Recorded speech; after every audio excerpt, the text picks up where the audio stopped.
Hi, hello guys, thank you for watching. Welcome to my YouTube channel. This is Enam.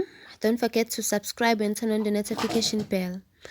So today we are going to be making pancakes. What we are going to need is 1 medium banana, 2 eggs, and a vegetable oil.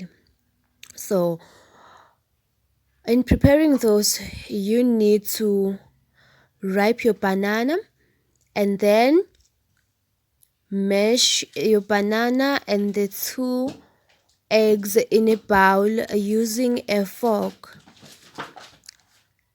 and then you're going to be frying those pancakes using the vegetable oil until they turn brownish and into the kind of pancakes that you want, and then you serve when you think they are ready to be served, and then just enjoy.